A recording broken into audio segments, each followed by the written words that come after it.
This is Fintech Insider News. This week we bring you Klarna takes the fight to the banks with a new personal account and cashback rewards offering. Revolut is poised to decide between London and New York for its IPO. And new research from Tink finds that digital financial tools could make Brits £24.5 billion richer. We discuss all of this and much more on today's show, so don't go anywhere. Whether you're starting or scaling your company's security program, demonstrating top-notch security practices and establishing trust is more important than ever. Vanta automates compliance for ISO 27001, SOC 2, GDPR, and more, saving you time and money while helping you build customer trust. Plus, you can streamline security reviews by automating questionnaires and demonstrating your security posture with a customer-facing trust center, all powered by Vanta AI. Over 7,000 global companies like Atlassian, Flow Health, and Quora use Vanta to manage risk and prove security in real time. Our audience gets a special offer of $1,000 off Vanta at vanta.com/insider.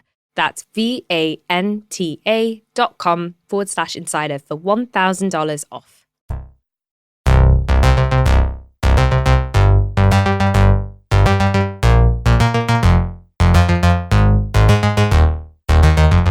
Hello and welcome to episode 891 of Fintech Insider. I'm David Barton-Grimley, Fintech Strategy Director right here at 11FS, and I'm joined this week on Fintech Insider News by three guests who are here to break down the biggest stories from the past week in fintech and financial services. So first up, a Fintech Insider debut for Jack Spiers, UK and Ireland Banking and Lending Director at Tink. So Jack, it's great to have you on the show. Tell us a little bit about yourself and what you're working on at Tink.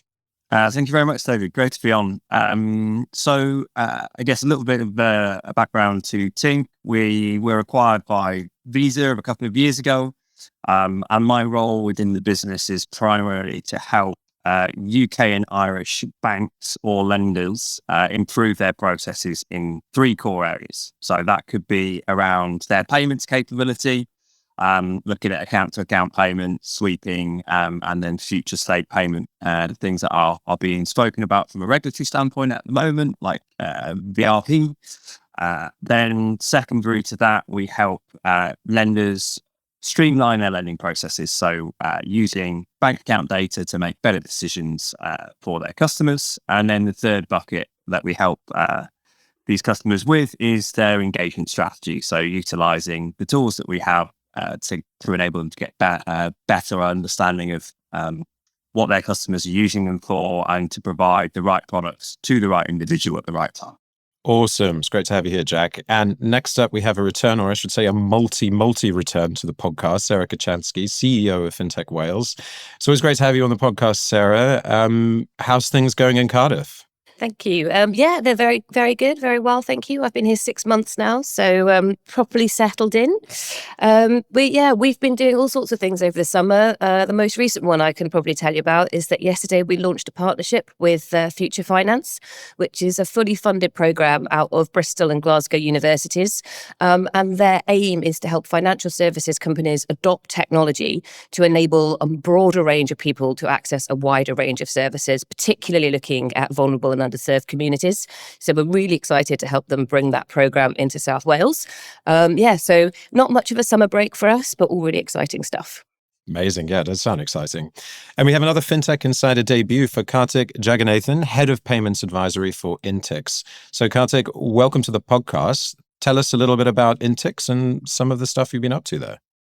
Yeah, thank you, David. Thanks for having me here. Yeah, I'm 4 weeks old at Intix. So fairly new. I've joined them as the head of payments advisory.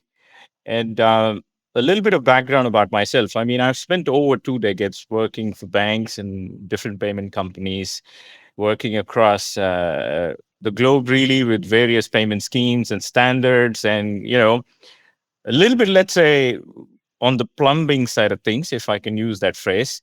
Now, what really drew me to Intix is that now that with all the payments data that banks have accumulated over the years, it's going to be really exciting for me to dive into that set of things where we can pull meaningful information out of that data that they have. So moving into what Intix do. So what we do is that we offer a single data platform as far as payments go, where banks can store all their payment information. On top of that, we have an analytics tool that allows banks to extract useful information off of that data that they have. And all of this is done real time. And the newest aspect of our solution is also real time tracking and tracing of payments using information from within the bank, also from external sources. So it really gives the users of our platform one single place to find all the information they need as far as payments go. Although it's only been 4 weeks for me in the company, it's been already really exciting 4 weeks. I'm on your podcast already. Yes, you are. So that's pretty cool. Our customers speak for themselves. Some of the largest names in the business, both regional and global players. It's going to be exciting time for me at Intix. Yeah. Awesome. Welcome on board, Karthik. Right, so now let's go into the news and on to our top story this week, and this one's from CNBC Business. Klarna is set to take on banks with a personal account and cashback rewards. The Swedish BNPL fintech is launching a range of new consumer products that it hopes will disrupt retail banking. Its personal account will be hosted within the Klarna app and known as Balance, while the reward scheme will be in another tab called Cashback. The products will enable consumers to transfer money from other accounts directly into Klarna and even receive refund credit directly in the app. It's a major step towards Klarna positioning itself as a personal finance ecosystem, and they are using the slogan, "Save now, pay later." Jack, I can come to you first. They probably wouldn't be the first provider trying to create an ecosystem. What do you make of this news? I guess for posterity, I will say that I worked at Klarna for a number of years. So yeah, company close to my heart. But I think realistically from this side of things, I just see it as a natural progression. Startups, although Klarna isn't a startup, but companies that are nimble and agile will always add new features for their customers. And I see this just being a kind of natural progression in providing something that people are asking for. I guess when you look at this in the banking context, sort of moving away from Klarna maybe, naturally you see sort of fintechs and challengers start to solve a problem for a customer, whether that be, being able to spend when they're traveling abroad, and their product set will naturally migrate towards maybe lending next. So kind of going from that space back, and Klarna seems to have done it from the shopping end back into the banking end. But yeah, it gives customers more choice, and I think, ultimately that's never a bad thing to the consumer. I think it's pretty awesome, right? Because as you say, they're one of the very few ecosystem platforms, what have you, out there that's really been clear that they are there to create this sort of one-stop center for shopping. So they almost started in reverse order, as opposed to some of the other providers, which is absolutely fascinating. Karthik, what do you make of this? I started following some of these initiatives back when PSD2, probably 2017, 2018, when all of these things were really kicking off in Europe. And my point back then, and I still stick to it, was that, what would ultimately motivate a consumer like me to move away from my payment instrument of choice that I use right now, which is possibly credit cards for somebody like me. The main motivating factor would be what would, let's just say, to give you a concrete example. So I go into an online drum store and I'm buying some accessories for my drum kits or whatever. If using this payment instrument or methodology, let's say I get an additional reward of a pair of drumsticks or whatever else that they can offer, I might be inclined to move closer to this or using this payment instrument over my preferred, credit card or whatever, debit card or what have you. So I think this is slowly going in that direction. You have a lot of these retail guys all over Europe, also sort of having their loyalty programs kind of merging into payment apps and so on. So I think this is great for consumers. I can only second what Jack said. The more choice you have, it's better for consumers. Overall, I think the experience is going to be great. More insights. Hopefully they can see what I'm actually doing and give me better deals. I'm all all in for that, It's deals, right? It all comes down to deals. Yeah, absolutely. And actually, it is probably one of the more compelling motivators to consolidate finances. So, lots of different businesses are developing different ways to motivate you to, move your money in. But actually, shopping is the clearest. It's, credit card programs are built on the basis of providing merchant deals and stuff like that to customers. What do you think, Sarah? Yeah, I think nothing Klarna does is without deep thought, right? So this won't be something they've just decided to throw out there, unlike some other, some apps that may not be mentioned on this podcast or may have been mentioned historically. But I think it's interesting because, this cashback and, saving, I don't think it wants you to save. I think Klarna wants you to spend. I don't think that's quite positioned right, or it chimes with me a little bit as sort of like, well, I'm not sure if you were looking for savings and to build your wealth and to build your assets, Klarna is the place you should do it. That said, there's a decent enough interest rate on there, and I assume they can do that because they're going to hold, like Starbucks, they're going to hold millions in balances, which they can get their own interest rate. Then they pass it back to the customers, which is how they can afford to do the interest rate. The cashback will all come from their merchants. I think I looked it up, and they've got something like, more than 500,000 merchants. They do more than 2.5 million transactions per day. So if you're a merchant with Klarna, then it is worth you shoving 5% cash back or whatever it is to get people to buy more. So I think it's a really interesting strategy. It reminds me of like the Starbucks, closed loop wallet taken to the next level. So I think it's an interesting play. I think it'll really appeal to the people who already use it. How many people are going to move into it is going to be interesting to watch and see, because I think my theory on these ecosystem players, if you want to mention, like, I don't know, Revolut would be another one that does quite a lot of things. I think they target a niche. So I think Klarna has its niche. I think Revolut has its niche. I don't think people in Revolut, Klarna necessarily are going to switch to each other. So I would be intrigued to see whether their user numbers, they've got over 150 million active customers. I'm doing air quotes. This is a podcast. That's useless, Sarah. But how many more customers are we going to see at their next results I'd be intrigued. Yeah, it'd be very interesting. There's still a lot of customers though. And I think, like a lot. And the big elephant in the room here is what this is leading up to. And you mentioned Revolut, for example. All of these features that they've been releasing and some of the acquisitions they've been making recently lead up to a drum roll, potentially an IPO. So maybe we should just dwell on that a little bit. I mean, do we think that this is like another step in that direction, panel? Well, they've been open and clear that an IPO is very much on the agenda. I think the question is, I think this, Alex Johnson's, it's in our notes here, by the way. I do read Alex Johnson's FinTech Takes, but somebody's very kindly put it in the notes for me here. And he mentioned that, is it a basis, what are they trying to build? What are they trying to do with it? It's growth. Is it growth of revenue? Is it growth of customers? Because all those things are going to be really scrutinized if they choose to IPO. So it's a case of, what are they trying to achieve with this? Which means they've done it now, as opposed to after they go for any kind of fundraising or exit or whatever it is they're choosing to do next. So I think that's going to be interesting to watch, to see what's their goal. Yeah, absolutely. And, they have been buying, by the way, lots and lots of businesses. So they bought Lay-By in New Zealand, and they bought a few others as well. They also have banking licenses in various different markets to various different levels as well. So it sounds like they've got all of the foundations in the right direction. What do you think about this, Karthik? IPO on the cards? I mean, why not, right? I mean, again, if the point of that is to gain more user trust and acquire more users, then I think they may want to do it.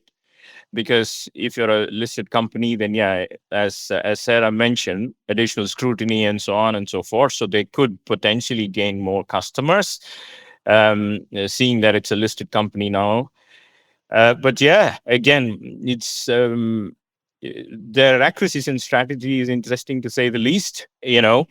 Buying local players in New Zealand. I wouldn't have thought of that, but they're doing it, which means they're getting in touch with some cultural elements, cultural sensitivities as well. Because if you're a loyal customer of Lay-By, and I don't really know that player, but it's a way to grow for sure. Yeah. Can I just jump in on the New Zealand thing? I went to New Zealand when I was working for 11FS a long time ago now, and I was there as part of an open banking exploratory session run by the Bank of New Zealand. Anyway, they went around the table and asked everybody what their preferred payment mechanism was, and every single Kiwi said buy now, pay later. And this was 2015. So wow. that part of the world was really early adopters. So lay-by was the second biggest. The other one is Afterpay. And without going on a complete tangent, my sister lives in New Zealand, so I messaged her last night and I was like, do you use these? She said, no, I don't, Sarah, I'm English. But everybody else does, and all of her friends. And she's got a house, she's got a mortgage. She's not a student. But that's how they pay for things. And it's really interesting, just to pick up on Karthik's point about cultural differences. So if you're going to go to a market where you think there might be growth, it's interesting because people there are already doing it. So not going to be new customers. If you're acquiring lay-by and all of lay-by's customers, that might be quite a significant whack. It's become so pervasive, hasn't it, in so many different parts of the world? Like in the Middle East, for example, it's taking off, and it's just actually fascinating that we're sat here today talking about Klarna making an IPO, whereas, I sat on this podcast maybe 2 years ago completely rubbishing BNPL, as did the rest of the fintech industry, that it was just a fad. There was absolutely no way that it could be profitable. But, having overcome a lot of those issues, entering profitability and becoming that single name really to reach IPO, it is quite extraordinary. Right. And now on to our next story. Speaking of IPOs, and this one is from the FT, Revolut to pick between London and New York for an IPO. So, this is an example of a company that's much, much closer to actually doing it. So with Revolut freshly valued at $45 billion, yes, that's $45 billion, huge amount. Now Europe's biggest startup, the UK government is out on a charm offensive to secure a listing on the London Stock Exchange.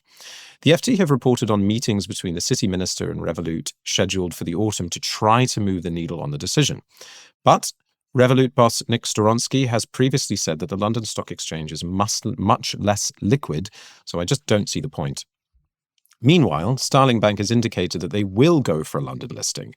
The Times spotted a job advert for a group head of investor relations in preparation for their public offering. So we did a little bit of a poll on our LinkedIn community where they thought Revolut should IPO, and the results are follows. So London, 75%, New York, 23%, and somewhere else, 2%. I'm kind of intrigued to know where else it could be listed, considering the fact that Nick has so many concerns about liquidity issues. So, Sarah, I'm going to come to you first on this. Which way do you think it's going to go? I think it's going to go whichever way offers them the greatest benefits. And it's hard to tell whether London does that or not at the moment, given the new changes to the listing regime only came in July. So, we had the biggest shake-up to the listing regime in over 30 years last month. So it's going to be interesting to see what impact those changes have. The whole point of those changes is to make it easier for people to list and to sort of reinvigorate the capital markets in this country. So I think Revolut doesn't do it. Again, Revolut, you don't build a company like that without kind of thinking seriously about your strategic decisions. So I think they will take a look and see which offers them the greatest benefit. Interesting, I can see why they would choose New York. Or choose the US because of the liquidity, but they don't really have a presence there. Nobody really knows who they are. So is that a problem or is that not a problem? It's Xero, the accountancy platform from New Zealand, listed in the UK because it couldn't get enough in that part, it couldn't have traction in that part of the world. And people do it without the brands being hugely widely known. But that's another interesting thing that would play on my mind if I was making this decision, and I'm very glad I don't have to make this decision. It would be a big tick mark for the LSEG, right? London has really been struggling. I think, I don't have the exact stat in front of me, but in 2023, I think we had the lowest number of listings, certainly in a very, very long time, as other companies have been choosing New York as a listing destination. I should also say that Nick's concerns about liquidity, in preparation for this podcast, I just sort of Googled, liquidity concerns LSEG, and the London Stock Exchange has this very, very substantial page on their website that breaks down and explains why liquidity issues are not a problem for the London Stock Exchange. So you can see that they're absolutely thinking about this. What do you think about this, Karthik? Yeah, I mean, look, Sarah already brought this out, right? Nobody really knows Revolut in the US. But having said that, there's a lot of people with a lot of money in the US who know who Revolut are and the potential that particular company can bring to their return on investment that they're after. But also, getting listed there also means that the public know who they are. So it's again another strategy to acquire new customers and grow in that market actually. So my bet would be that they do it in New York, not in London. Don't ask me to explain on some kind of okay, what's the proof? Why do you say this? But it's just my gut feeling that they're probably not going to do it in London. Yeah, I would echo that as well somehow. I'm not entirely sure why I think that, but I agree with you. I mean, it's an interesting hypothesis, right? That if you list in New York, that somehow you might have an easier route to regulation, or it's just, if anything, it's just a hell of a lot of free PR, right, for the US market. So look, I mean, we're a few minutes into this news podcast, and all we've talked about is IPOs. I mean, Jack, I'm going to come to you to talk about IPOs more generally. I mean, are we getting excited about IPOs and exits? Do you think that this is fintech turning a page a little bit? I think, if we look at like the general environment for funding in fintech, that kind of winter has passed somewhat. You see sort of decent funding rounds coming through. I think you mentioned a few of them on your previous pod to this one. But I think in general, people's valuations are coming back up to around the sorts of levels that we were seeing maybe, 2020, 2021. So the environment is certainly a lot kinder. And then obviously, people are trying to latch onto that growth. And one way to do that is obviously to raise capital. And given the PE markets are still slightly suppressed, I would say like an IPO is probably, the way that some people will look to go for that. But yeah, it's exciting times. Be interesting to see. I followed THG's listing quite closely, which obviously has been well documented. So yeah, there was some hangovers of negative listings in London. Obviously, just the difficulties of doing it and then the outcomes afterwards. So I think obviously the recent changes that Sarah's mentioned might make a difference, but it's people's perception, I guess, of a London listing rather than maybe the current reality that might make people decide to go to the US. It's who's going to go first, right? Can I also just correct myself? Xero's listed on the Australian Stock Exchange, not the London Stock Exchange. But I knew it wasn't New Zealand, which is where the company is from. But I didn't want people to come for me on Twitter because that has happened before. Well clarified. Maybe just to wrap up this segment, I think for sure Labour will be trying as hard as physically possible to try and nail this, right? Because it would just be such an amazing economic message for a new government to come in and claim that they've gotten this big win. But yeah, I think it's one to be seen. And let's face it, regardless of which stock exchange it does actually list on, there's going to be a lot of newly minted millionaires who are going to be extremely happy. So I'm not entirely sure how much they care because the money is on its way, very much so. And I'm not at all jealous. Right. On that note, we're just going to take a quick pause here and back shortly.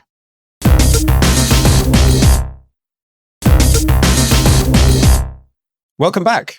So before we dive back into the rest of the show, we want to tell you about our latest Insights episode. Kate Moody is joined by some special guests to ask, has fintech grown up? After booming in the late 2010s and post-pandemic, fintech has faced a funding crunch in recent years, as we've just been discussing, actually.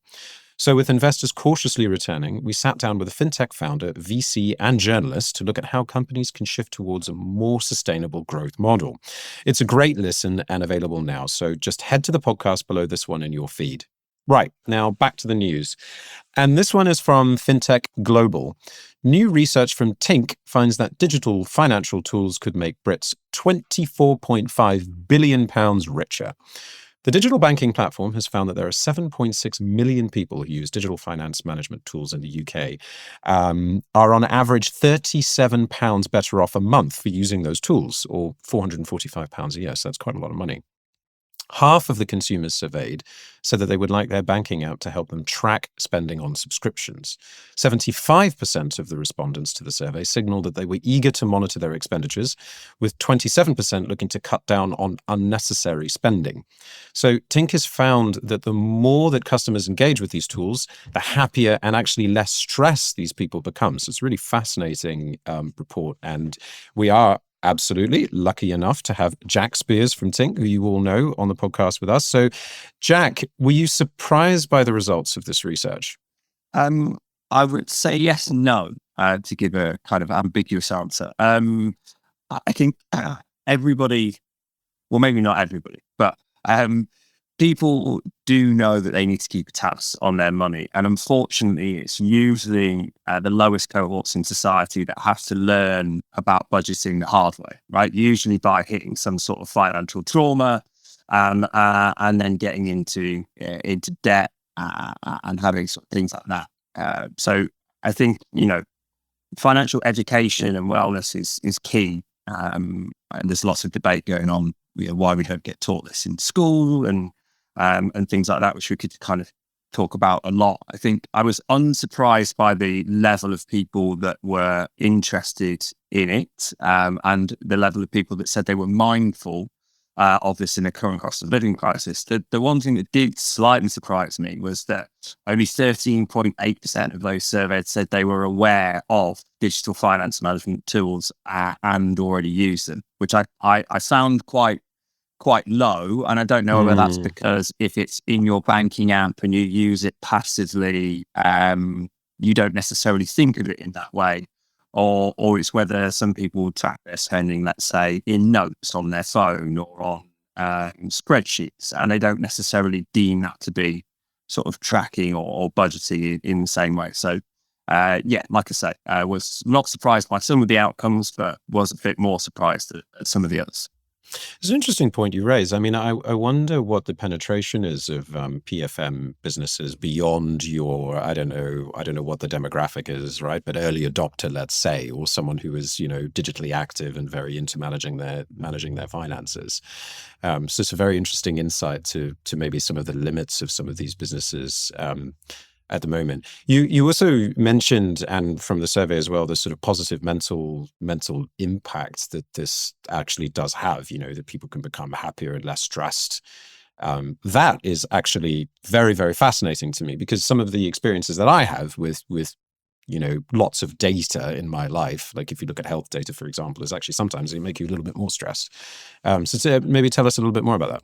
I think, it's always a catch-22, isn't it? I think you see all the stuff with Monzo wraps coming out where they tell you about your spending, and some people react in a less than positive way to being told they're in the top 1% of Greg's purchases, for example, in their area. But I think if in general, if you break it down into the simplest format, is either you are paying down debt or you are building savings. Right. If you're fortunate enough not to have any debt, then you can focus on building a savings and, obviously 3 to 6 months in an emergency fund so that you can kind of protect yourself against financial shocks, the boiler going, things like that. Naturally, you would imagine that's going to make you feel more secure, less stressed. Right. And if you have debt, typically that is the number one thing on your mind when you go to bed and the number one thing on your mind when you wake up.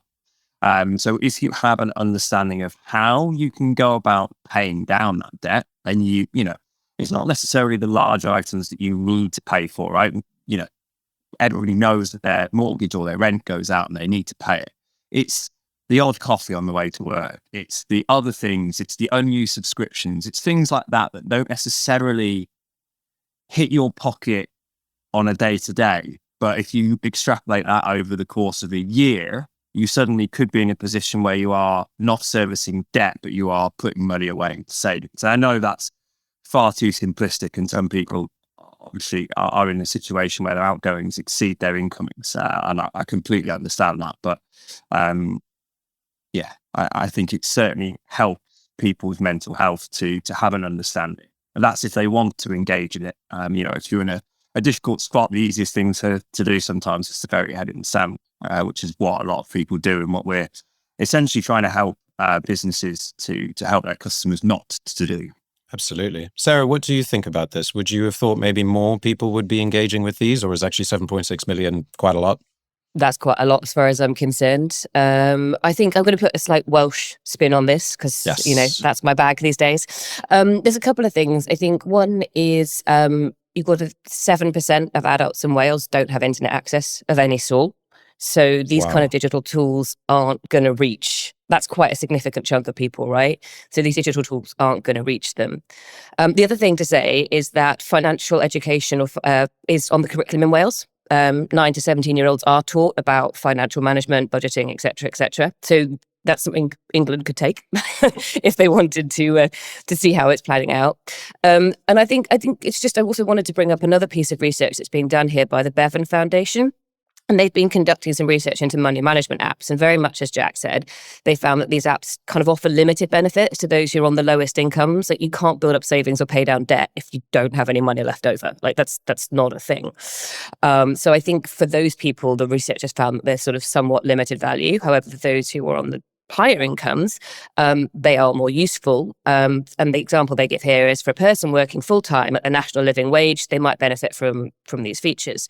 So I think what's really interesting to me is there's actually, to wrap up, quite a lot of research being done. And this is the Welsh-specific piece is being done by the Bevan Foundation, which is aiming to help those kind of people who are on the lower incomes to increase their assets or reduce their debt, depending on, which situation they are.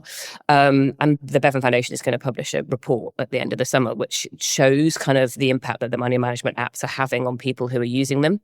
So I think it's really interesting. The more data we get on this, the more we can see who they're serving, who they don't serve. And for me, the interesting thing is, where's the gap?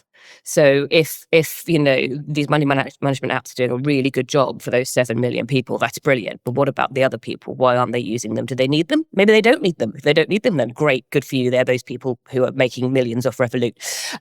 But for everybody else, where's that gap and how do we fill it, particularly if we can't do so digitally? So I think just when the topic of money management comes up, I think it's really interesting. And having looked at PFM for years and years, and for a long time when I was at 11FS as well, I think it's kind of such a complicated space. And particularly, to go back to Jack's point, we did a piece of research years ago where we had all these different options for people, and we were going through and we said, do you use personal management apps? Do you use your banking app? Do you use a spreadsheet?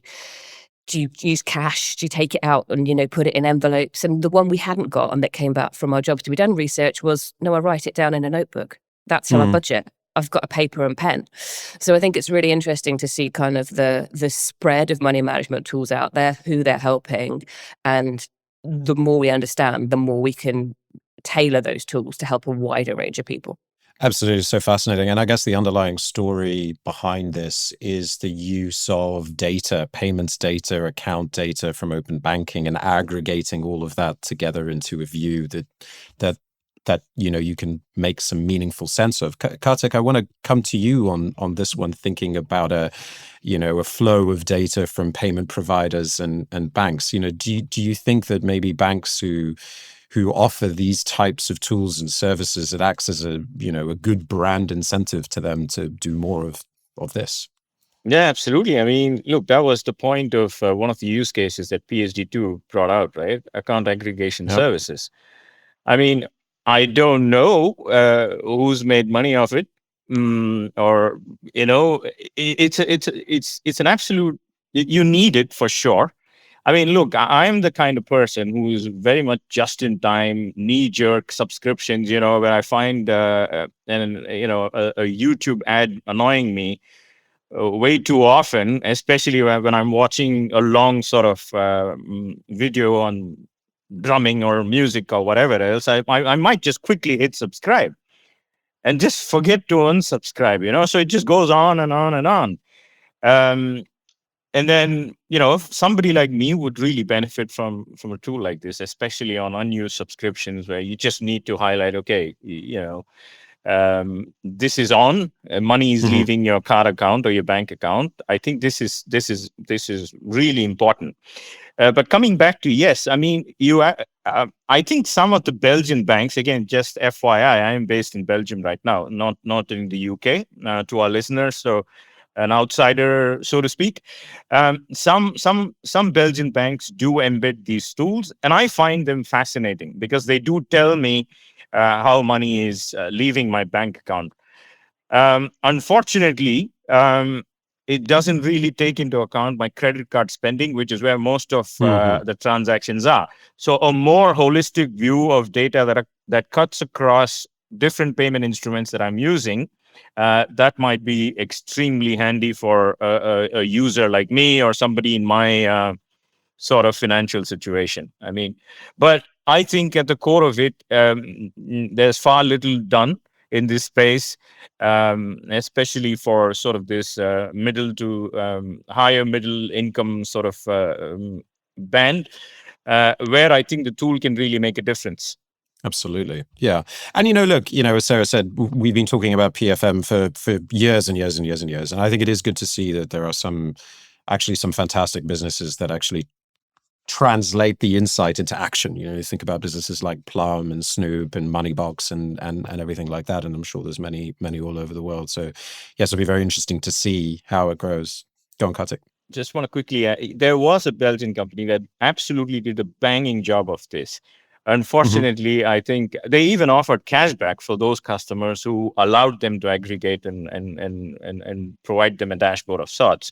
I think they didn't last very long. So that was a bit unfortunate. I mean, so the idea is there, but how do they make money? I mean, do they get into right sort of partnerships with banks who can also gain something from these insights? Largely unexplored, and what can I say? That use case didn't come to fruition as far as I'm concerned from the open banking days, at least in Europe. There has been a clear out, definitely, of PFMs over the years. Right, cool. Let's move on to the next one. And this one is from TechCrunch. Amazon considering to move Amazon Pay into a standalone app in India. Payments capabilities that are currently housed in the broader Amazon e-commerce app would be spun off into a new service. This is almost the opposite of what Klarna is trying to do, and actually quite a lot of other players out there, and it's pushed to be a financial super app with payments in a single purpose app. This change would aim to draw more attention to the payments side. Currently, Amazon accounts for just 0.5% of payments on India's UPI networks. It's very tiny, dwarfed by heavy hitters such as PhonePe and Google Pay. Karthik, I want to come to you from your experience on payments. I mean, does it surprise you that this functionality could be spun out? Not at all, actually. It's one of those obvious sort of things that should have happened, in my view, a long time ago in India as far as Amazon is concerned, because they have a lot of users on their platform and not many takers for Amazon Pay. You do have PhonePe, you have Google Pay, as you mentioned, there's Paytm, and all of the larger sort of private sector banks in India. They all have their own embedded UPI-based app. So you can just stay within the mobile app of the bank and also still use UPI and make the payment. To me, there's no reason why they shouldn't do it, and it's good that they're doing it now. And I'm sure it'll be a successful thing for Amazon. Yeah. Yeah, and I also heard that they're struggling with usage of the Amazon app as well. So actually, by splitting it out, you create another reason to engage with it. But I find the Indian market so fascinating, right? In that it's not all about consolidation. It's actually more about atomization in some ways, which is absolutely fantastic. I mean, Sarah and Jack, are you seeing this approach in other markets as well, or is India some kind of an outlier? I think India is a very different market to any other market in the world. I haven't got personal experience of it, but everything you see that comes from, all the innovation you see that comes from that, some of it's translatable, of course, but the thing we always have to remember with any kind of payment tools or payment mechanism is cultural differences are huge between countries and even between regions. We've talked about it many times, but what works in Germany is not going to work in Spain and vice versa, even though you would think that they are quite close in terms of, culture or even geographically. So I think what happens in India is always fascinating to watch, and some of it is translatable, but a lot of it is just so specific to that fantastically unique market. The other one I would say that's like that is Brazil. You see the success that Nubank's had in Brazil. I don't think Nubank, I love Nubank, do not get me wrong, but I do not think they could have done that in any other market because it's so specific and so unique, and they tapped into it really, really well. So it may be that Amazon has got this is exactly what the Indian market needs. But we're not going to bother trying to take it to Europe or the US.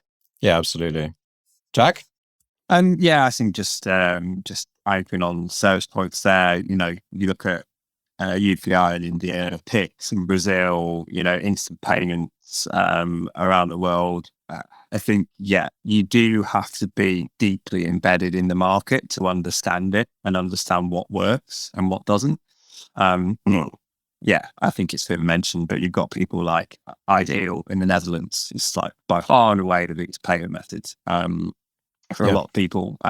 You've got Swish in the Nordics, right? And you would think, this is going back to the kind of the super app discussion that we were having earlier on in the show, right? I think the chance for somebody to kind of be all things to all people in today's age is a bit of a fallacy, maybe.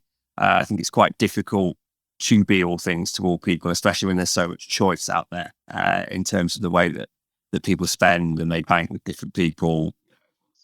Lots of people are multi-banked and use different people for different things. So it's certainly going to be interesting to look at. But India is certainly not an area of expertise for myself or us as a business currently. It would be very, very interesting to see what happens. Go on, Karthik. Yeah, sorry. I think Paytm, it's probably not on your list. They went about it in a really, if you guys know what auto rickshaws are or tuk-tuks, right? I mean, they actually went behind all of them and gave them sort of stickers to stick on the QR code. So nobody wants cash anymore in India. Everybody is expecting you to use these apps and pay. Right, so PhonePe, Google Pay, Paytm, all of these players are really doing well. I mean, what would be interesting for me is whether Amazon would go approach these sort of vendors, street hawkers, the tuk-tuk guys, the taxi guys, or would they focus more on the consumer side because they have obviously, a lot of customers on their platform. So would they say, look, if you use Amazon Pay, then we would take some money off your subscription, or you get Amazon Prime for free, or whatever else that they could come up. It'll be really fascinating to see how they go about it, because it's not going to be easy to go chase the vendors and street hawkers and replace the existing stickers with Amazon stickers. That's going to be very difficult. Yeah, and India is a massive country. And these, let's say, again, I come back to the same phrase that I used before, the culturally more sensitive players, they've already gone and established themselves. So, somebody might be like, why am I sticking Amazon now? Who are you? Why should I do it? What's in it for me? That sort of thing, yeah. How do you break an incumbent?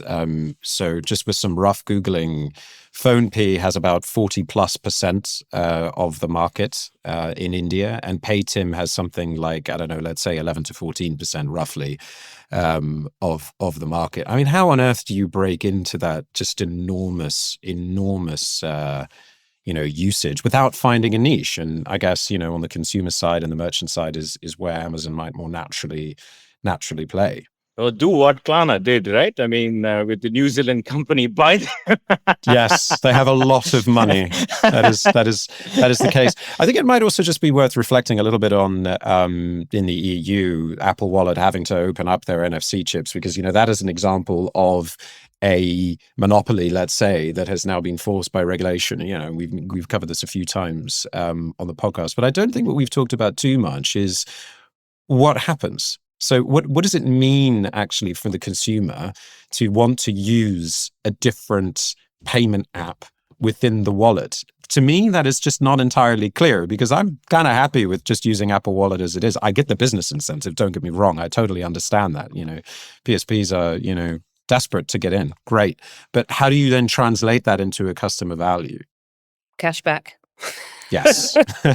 Pay money. Yeah, it's incentives. I mean, and it's the same as to Karthik's point. How are they going to get people in India to start using Amazon? Give them an incentive. It could be cashback. It could be, the point you made. You said money off their subscription or whatever it is. Like, I think that's the way you do it. Like, there's a reason that I book all my train tickets to a provider that isn't the rail net, the line I use. And that's because they give me 8% cash back. So I book my train tickets for one line through a different rail company's app, because I get 8% cash back. I actually bother to go and do that, because when you travel as much as I do, 8% is actually quite a lot. So maybe that's just me. Maybe I'm outing myself as very mercenary. You can get 10 on Uber. You're losing out on 2%. I just thought I'd try and save you a bit more cash. Yes. All of those Uber ads that we've been receiving in the UK, for our UK listeners, yes. No, absolutely. No, I mean, look, let's say, for example, just to put some sort of practical usage of this here, right? So obviously I have, my Deleuze or Colruyt or whatever else, which is a Belgian chain, grocery chain, right? Obviously, I have reward points accumulated there. So if they were to come up with a payment mechanism that is closely tied to the Apple Wallet form factor, I may actually be inclined to just tap my phone, everything in one space. It's connected to my rewards, So as far as Apple is concerned, right? I mean, I obviously buy my groceries from Deleuze and Bioplanet, these a couple of chains in Belgium. And I have their own sort of reward mechanisms, and they give me their reward points that keeps getting accumulated. And I think after I accumulate certain number of points, I get additional discounts on milk or whatever else that I buy regularly from them. Now, imagine a situation where I could simply use my Apple phone, one tap. It knows that I'm in Deleuze, so it knows that it needs to accumulate that purchase onto my Deleuze rewards as well. And I think that might be a very good situation, practical use for opening up this. So what I'm saying is Deleuze or Colruyt or whoever else, any other chain, could come up with their own payment mechanism that is tightly linked to Apple ecosystem. And I think there's something there, I believe. There is. Yeah, you've hit the nail on the head. Loyalty meets payments together in one sense. Yeah, absolutely. Now, we're going to move on to the next topic, but first, before we move on, just a quick plug. To find out more about Indian fintech, we have an insight show coming out later this week on that very, very topic. So it'll be in the next podcast after this one. Stay tuned. Right, now we're moving on to our news roundup, which is a quick look at a slightly more click-worthy news story this week that we don't have time to cover in full. And this one is from Fintech Futures. HSBC reportedly considering sale of its South African business. HSBC Holdings is reportedly considering to sell its South African business to concentrate on Asian markets. This means its operations in Southeast Asia and China, where it has recently been doubling down. HSBC recently acquired Citi's retail wealth management portfolio in China last year and is also taking part in quantum-proofing cybersecurity trials with the Monetary Authority of Singapore. How very interesting. Interested buyers in the South African business include banks from Africa, China, and the UAE. So to be honest with you, from my point of view, this is not entirely surprising. HSBC has been on a bit of a retreat for many years now. So they retreated from the US. I think they sold their retail business there, from France, and I think most recently, before this news, Canada to RBC. So I imagine that this will just continue as they double down on Asia Pac, which is where most of their growth is coming from and where the center of gravity lies for them. So it'll be interesting to see what HSBC do in the future and what other businesses they sell. Right. And so now we're going to move on to our and finally segments, which is a look at something a little bit more lighthearted from the world of finance. And this is actually really interesting. So this one comes from Fintech Futures. Science Card introduces new debit card to accelerate scientific discovery. The London-based startup will be offering a new debit card that allows customers to automatically round up payments to support UK university research projects. Enfuse is issuing the card, and though accounts are currently in GBP only, Science Card says that USD and Euro options are coming soon. So this is really interesting. So basically, you can support very, very specific research projects that are important to you. What does everyone think about this? I mean, I'll jump in first. I've got a Roundup account myself, and I'll shop myself in. The roundups get to a certain point, and then I just spend the money on something else. So yeah, not using them in the way that they should be derived. So I think, ultimately, I would be supportive of it. I would rather that money go somewhere good than, to the pub or any other place where I decide to spend my Roundup money. So yeah, I would broadly be very supportive of it, and I think it's a great idea, and potentially a good idea for banks themselves to get involved in. In that case, like, you have a Roundup account. Does it round up into your savings, or can you pick a charity? Do they have different ways of supporting local areas? I think it's a great initiative. Really interesting. Yeah. Any other views? Yeah, I mean, I'm just trying to think. As you were talking, Jack, I was thinking, I'm sure I've seen a bank that gives you the option to, because you can round up into savings, you can round up into, ISA, stocks and shares, or I'm sure I've seen one that rounds up into charity, and I can't think of the top of my head. What I would say is that I think perhaps that might be more valuable than another card in my wallet, which I don't carry anyway, but another digital card in my wallet would be something that enables this feature through an existing provider I already use. So it feels like it's a feature, not a product. Not that I don't disagree with it, but just, yeah. No, you're right. This sounds like an idea that is absolutely fascinating, but it's sort of like, well, what is the addressable market for this? How big is it? Yeah, do people need another card? But if you just go into the stack and enable this connection, maybe that could be their next pivot. I mean, I know a few businesses have done that in the past. I mean, maybe some of the context to this is that in the UK anyway, and I don't entirely know about other countries, research spending has gone down over the years. You think about very, very specific types of research in medical science, et cetera, gone down, particularly since we left the EU. So there may be a very small, very motivated group of people wanting to use this card. But yeah, it feels like I just don't know how scalable this would be. I mean, I think if it's about creating awareness, it's a good thing. Also, would it really make a huge impact? Maybe in the long run, right? And also, I think there must be certain element of transparency into the organization itself, where people can really see, okay, is it really being spent on what they say it's going to be spent on, that kind of stuff. I think I'm in favor of it, but not necessarily. We don't need another card, especially if it's a plastic card. I mean, and then I can go like, is it really eco-friendly? I mean, why? We can go into all kinds of directions with this. I mean, do we really need a card? I mean, I don't know. Or I can imagine if I'm a postgrad research student and my bursary is running out and I need more funding, I'll just quickly use this card to pay into my own research project. It sounds quite dark, actually. But yeah, I think we're probably realistic, but yeah, dark. Yeah, I can imagine that happening, but very, very dark. Right. And on that wonderful note, that wraps up this week's Fintech Insider News. Thank you so much to today's guests. Where can people find out a bit more about you and your companies? Jack, let's start with you. LinkedIn, probably the easiest place to find me personally. My details are on there. Working in sales, it's not that difficult to get hold of my contact details. It's kind of in my interest.